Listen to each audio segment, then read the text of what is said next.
bac pro aménagement paysager ou d'autres disciplines, ou d'un bac technologique ou de filière générale, vous pouvez intégrer le BTS aménagement paysager.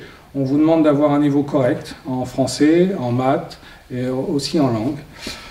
Une grande ouverture d'esprit, d'être à l'aise sur les supports numériques et bien sûr d'être attiré par une formation à la fois sur le terrain et à la fois en salle. Les disciplines, elles sont composées en 3 parties, des disciplines plutôt générales. Vous allez retrouver l'informatique, le français, des disciplines de communication, l'économie, et des disciplines techniques liées à la connaissance du végétal, liées à la connaissance des constructions, et bien sûr à l'esthétisme, à l'histoire des jardins, des paysages. Nos activités pédagogiques en classe sont très diversifiées, donc nous avons des visites avec de nombreux intervenants, donc soit sur site, soit à l'extérieur, des travaux pratiques dirigés et des conduites de projets paysagers. Les atouts et les spécialités de notre formation, ils sont nombreux. Tout d'abord, nous avons un effectif réduit, des groupes allant jusqu'à 16 pour un certain nombre de modules et donc de projets.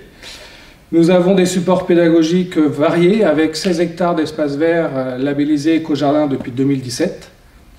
Nous avons un partenariat avec le CAUE de la Manche, donc, avec qui nous travaillons depuis plusieurs années. Nous avons une proximité du littoral qui permet aux étudiants de BTS de mener un module donc de 87 heures sur les projets littoraux et paysages de la Manche. Nous avons des conduites de projets avec des professionnels. Cette année, les BTS, première année, ont mené un projet d'aménagement de bassin conduit en collaboration avec une entreprise de paysage de la Manche. Nous avons aussi des réalisations de travaux pratiques, le Festival des Jardins, qui est un lieu très très important où les élèves peuvent montrer un petit peu leur savoir-faire et leur motivation à travers un concours qui a lieu en septembre, tous les ans.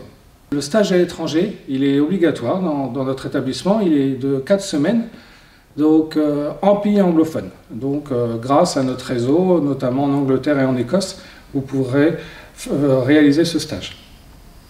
Et toujours sur l'esprit aussi d'ouverture, les modalités de l'évaluation, donc l'évaluation est composée à 50% de CCF et à 50% de 3 épreuves terminales, donc en fin de formation.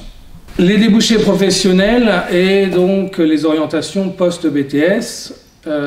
Au niveau des métiers, ils vous amènent à des métiers à responsabilité dans la filière du paysage, autant le secteur privé que public, sur des postes de chef d'équipe, de chef de chantier, de conducteur de travaux, mais aussi d'assistant de bureau d'études, donc de techniciens aussi en collectivité territoriale.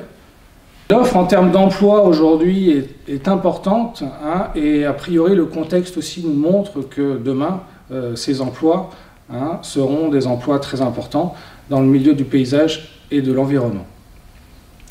La poursuite d'études donc, peut être une formation en licence professionnelle, en école supérieure donc, sur un niveau d'ingénieur, en école d'architecture, aussi sur des formations plutôt qualifiantes comme le CS, construction paysagère, que nous avons au CFA à Coutances, ou d'autres certificats de spécialisation.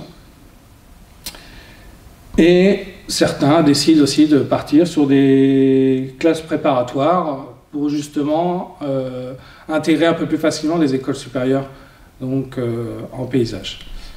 Nous serons ravis de pouvoir répondre à vos questions.